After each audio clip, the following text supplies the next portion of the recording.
In the small town of Maplewood, life moved at a gentle, unhurried pace. The local diner, Rosie's Place, was a beloved staple, famous for its hearty meals and welcoming staff. Among them was Mia, a 25-year-old waitress with a heart as warm as her smile. She worked tirelessly to support her younger brother, who was away at college. But Mia never complained.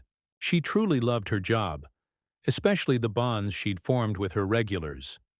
One stormy evening, as she was closing up the diner, Mia noticed an elderly man sitting alone in a booth. He looked utterly worn out, his hands shaking slightly as he nursed a cup of coffee. Mia approached with her signature kindness. "Hey there," she said softly. "Can I get you anything else before we close?" The man looked up, his eyes tired but gentle. "No, thank you, dear. I'm just resting a bit before I hit the road." Mia frowned. "It's late, and the weather's rough. Are you sure you're okay to drive?" He nodded. "I've been driving trucks over 40 years. A little rain doesn't scare me." Still Mia hesitated, then sat across from him. "Where are you headed?" "California," he replied. "Got a delivery due tomorrow night." Her concern deepened. "That's a long drive, especially in this storm. Why not stay the night? There's a motel just down the road." The man shook his head. "Can't afford it.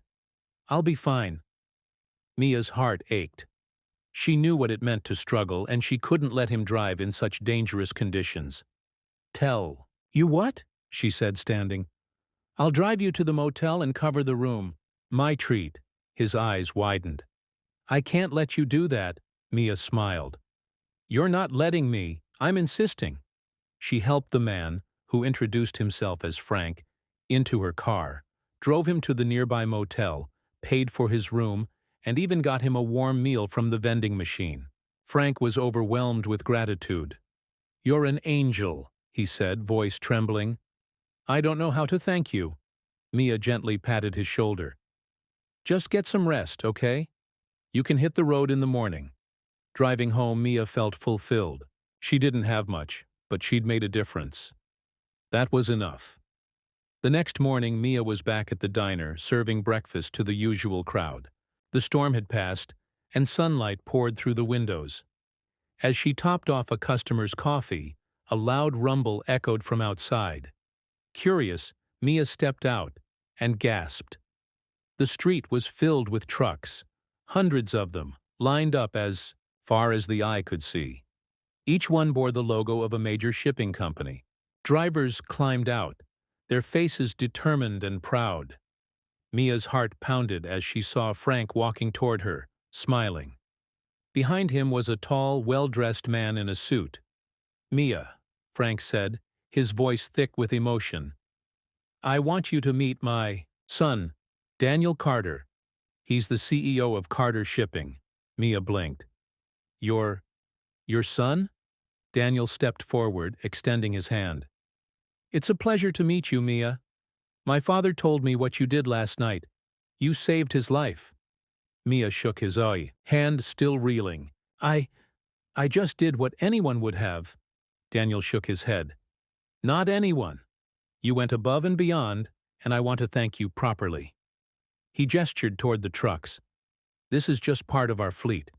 Carter Shipping is one of the largest companies in the country, and we're always on the lookout for people with integrity and heart.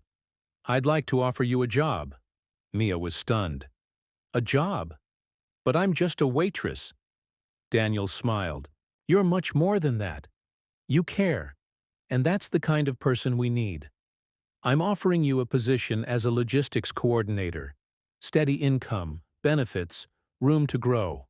Mia's eyes filled with tears. I don't know what to say." Frank stepped closer. "Say yes, Mia. You deserve this." Mia looked at Frank, then at Daniel, and nodded. "Yes. Yes, I'll take the job."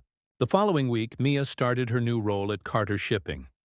At first, she was nervous, but Daniel and Frank were there, guiding her every step. She quickly adapted, becoming an essential part of the team. With her new income, she could help her brother with tuition, and even begin saving for her own future. Still, she returned often to Rosie's place, where she and Frank would share stories and laughter in their favorite booth. One evening, as they sat together, Frank turned to her. "You changed my life, Mia," he said, his voice thick with feeling.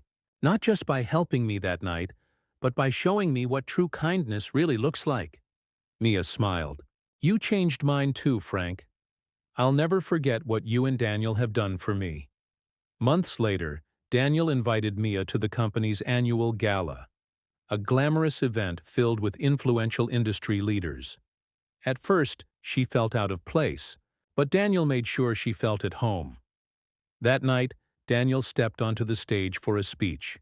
He spoke of company values, of integrity and compassion. Then he called Mia to the stage. "This is Mia," he said proudly. "She's one of the most dedicated and compassionate people I've ever met.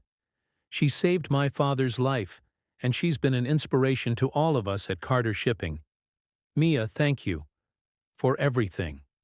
The room erupted in applause. Tears filled Mia's eyes. She had come so far, and she knew her life would never be the same.